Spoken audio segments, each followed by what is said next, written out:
যেতিয়া সভাপতিজন মেৰুদণ্ডহীন হ'ব তেতিয়া এনেকুৱাই অৱস্থা হ'ব।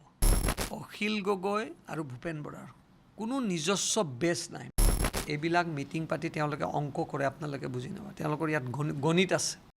যিটো দলত টিকেট দিওঁতে পইচা লয় সেই দলত অংক নচলি আৰু কি চলিব। ভূপেন বৰাই বিনা অংকত একো কামেই নকৰে।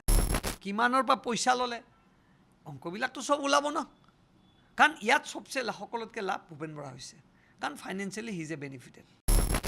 কংগ্ৰেছ দলটোৱে নিজে কাৰোবাৰ বুকুচাত উঠি পেলাই কাম কৰিবলগীয়া হৈছে। স্বাধীনতাৰ ক্লেইম কৰা দলটোৱে যদি আজি লুৰিণজ্যোতিৰ বা অখিল গগৈৰ দৰে দলৰ বুকুচাত উঠি যদি ইলেকশ্যন খেলিব লগা হৈছে, সেইটোতকৈ কংগ্ৰেছৰ দুখজনক কথা নাই। দ্বিতীয় কথা, অখিল গগৈক তেওঁলোকে কেতিয়াও কণ্ট্ৰল কৰিব নোৱাৰে, কেতিয়াও নোৱাৰে। মই আপোনাক আজি ক'লোঁ, ভৱিষ্যতে কৈছোঁ, অখিল গগৈয়ে কংগ্ৰেছক নেঠু দেখুৱাই কথা ক'ব। যিমানেই লেটাৰ নিলিখক, যিমানেই পত্ৰ নিলিখক, এই পত্ৰৰ কোনো মূল্য নাই। অখিল গগৈক কণ্ট্ৰল কৰিব পাৰিব? নোৱাৰে। কিয়? অখিল গগৈ এজন পলিটিকেল পাৰ্চন নহয় তেওঁ, যদি আপুনি মোক সোধে।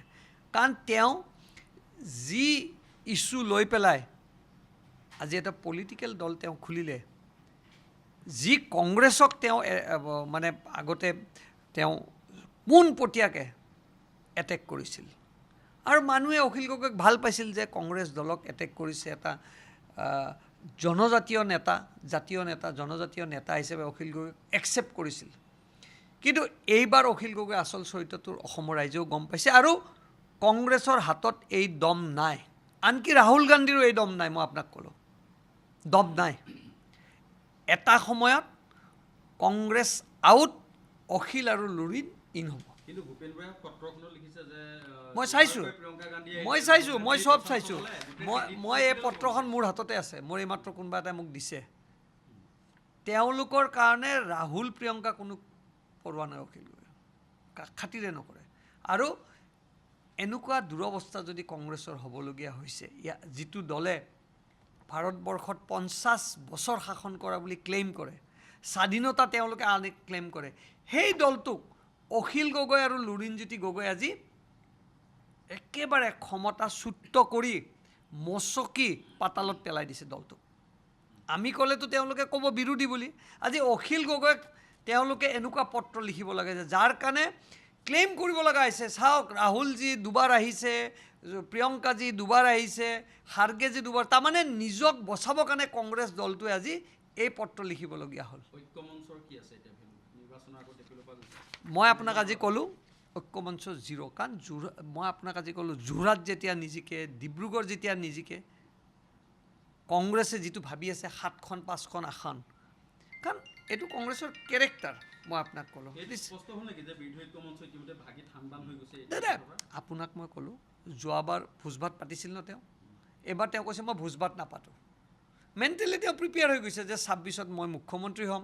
এতিয়া তেওঁ ভাবি লৈছে যে তেওঁৰ মন্ত্ৰীসভাত কোনে স্থান পাব, চেণ্ট্ৰেলত। এইবিলাক সপোন, কালিও মই কৈছোঁ যে সপোন দেখা সম্ৰাট হ'ল ভূপেন বৰা। আৰু অখিল গগৈটোক আকৌ খাতিৰে নকৰে, কাৰণ তেওঁৰ মুখৰ কোনো লাগ-বাং নাই। আজি মন গৈছে মৰম কৰিব, কালি মন গৈছে কংগ্ৰেছক ফুটবল দলিয়াব।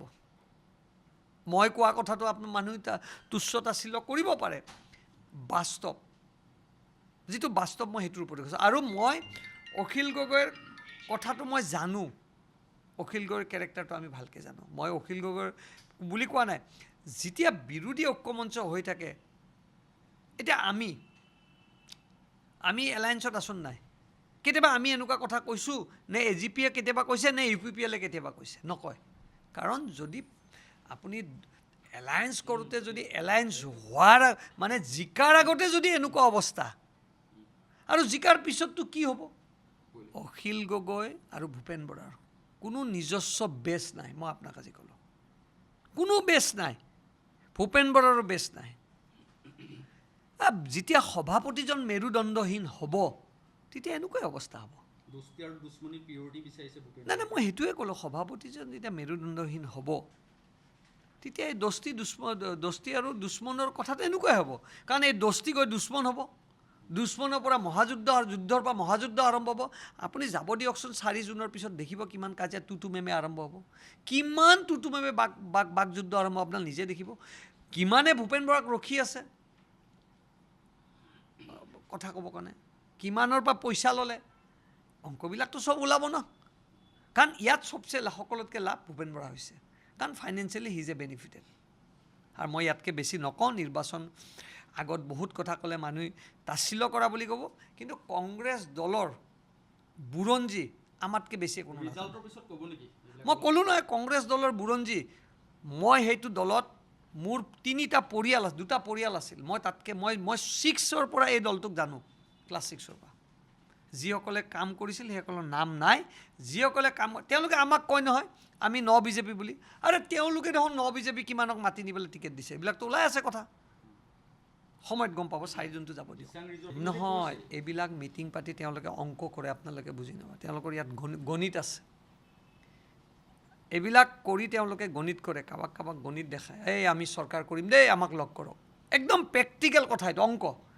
অকণমান অংক কৰি লয়, এই সময়ত যি পাৰে টানি লয়। আপুনি বুজি লওক কি অংক আছে, কি অংক আছেতো জানেই। যিটো দলত টিকেট দিওঁতে পইচা লয় সেই দলত অংক নচলি আৰু কি চলিব। অংক আছে, ষ্ট্ৰেট অংক। ভূপেন বৰাই বিনা অংকত একো কামেই নকৰে। সদায় আহে। যোৱা কাৰ্বি আংলং নিৰ্বাচনত ভূপেন বৰাই কিমান পইচা লৈছিল মইতো কিমানবাৰ ক'লোঁ, তেওঁ প্ৰত্যুত্তৰ নিদিয়ে ন।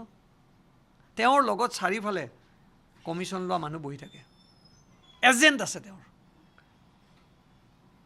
তেওঁৰ এজেণ্ট আছে টু কালেক্ট দ্য অংক। বহুত লাভ, ইজ এ বেনিফিট, সকলোতকৈ বেনিফিট ভূপেন বৰা ফাইনেন্সিয়েলি লাভ।